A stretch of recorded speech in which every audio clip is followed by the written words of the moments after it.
By the early 20th century, the U.S. had already implemented and removed a few central banking systems, which were maneuvered into place by ruthless banking interests. At this time, the dominant families in the banking and business world were the Rockefellers, the Morgans, the Warburgs, the Rothschilds.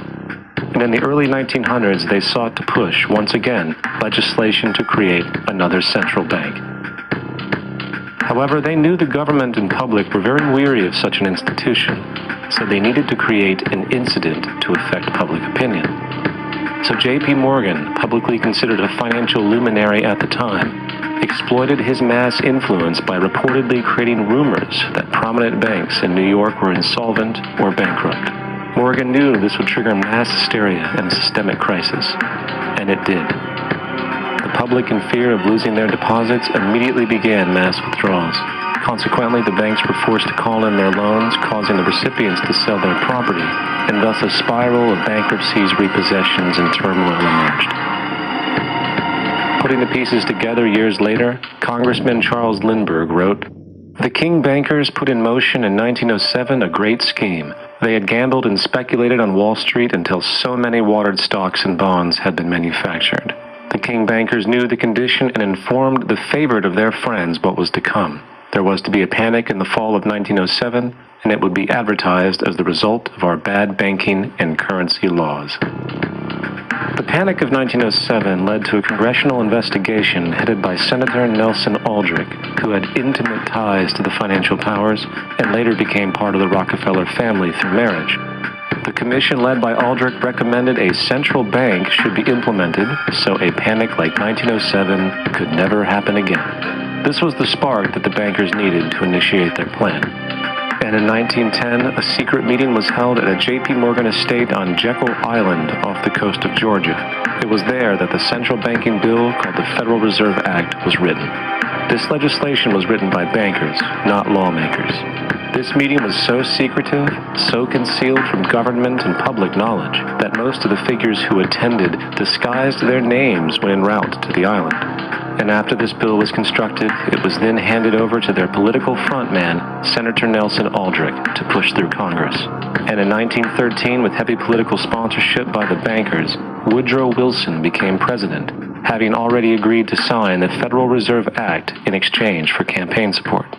And a few days before Christmas, when much of Congress was at home with their families, the Federal Reserve Act was voted in, and Wilson in turn made it law. The night before its passage, Congressman Charles Lindbergh pleaded, "This act establishes the most gigantic trust on earth. When the president signs this act, the invisible government by the money power will be legalized." Now, the public was told that the Federal Reserve System was an economic stabilizer, and inflation and economic crises were a thing of the past. Well, as history has shown, nothing was further from the truth. The fact is, the bankers now had a streamlined machine for economic manipulation. It's alive! It's alive! It's alive! For example, from 1914 to 1919, the Fed substantially increased the money supply, resulting in extensive loans to small banks and the public. Then, in 1920, the Fed deliberately contracted credit in an extreme way, thus resulting in banks having to call in large numbers of loans, and, just like 1907, bank runs, bankruptcy, and systemic collapse occurred. Numerous competitive banks outside of the Federal Reserve System collapsed, further consolidating the monopoly of the money trust cartel. Privy to this scheme, Congressman Lindbergh pronounced, "Under the Federal Reserve Act, panics are scientifically created. The present panic is the first scientifically created one, worked out as we figure a mathematical equation." However, the panic of 1920 was just a warm-up. From 1921 to 1929, the Fed again increased the money supply, resulting once again in extensive loans to the public and banks. There was also a fairly new type of loan in the stock market, the broker call loan. Very simply, this loan allowed an investor to put down only a fraction of the stock's value, with the rest being loaned from the broker. This method was very popular in the roaring 1920s as everyone seemed to be making money in the market. However, there was a catch to this loan. It could be called in at any time and had to be paid within 24 hours, and the typical result was the selling of the stock purchased with that loan. So, a few months before October in 1929, J.D. Rockefeller, Bernard Baruch, and many other insiders quietly exited the market, knowing the bubble created was about to burst. Then, on October 24, 1929, the financiers who furnished the call loans started calling them in masse.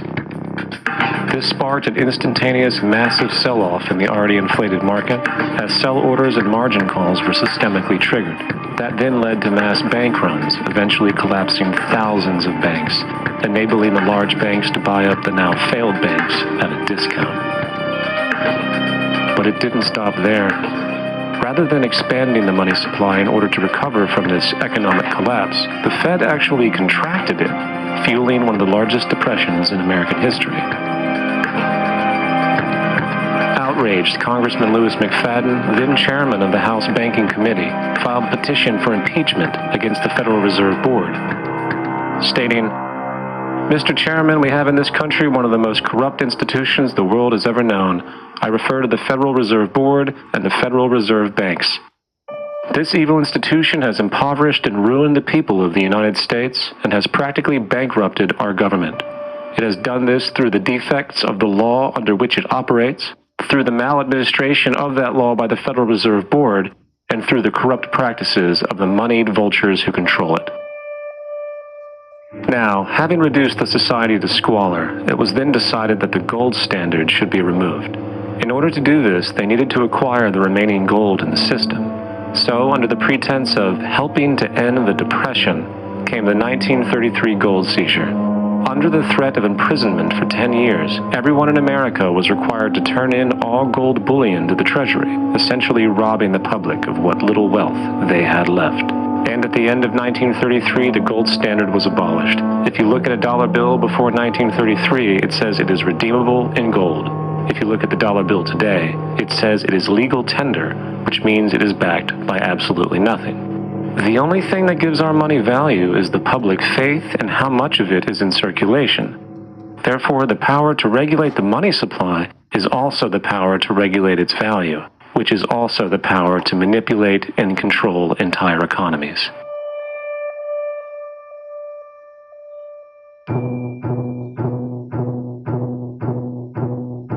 It is important to clearly understand the Federal Reserve is a private corporation. It is about as Federal Express. It makes its own policies and is under little regulation by the U.S. government. It is a private bank that loans all the currency at interest to the government, completely consistent with the central banking model that the country sought to escape from when it declared independence in the American Revolutionary War. Now, going back to 1913, the Federal Reserve Act was not the only bill pushed through Congress for the vested financial interests. They also pushed its partner, the federal income tax.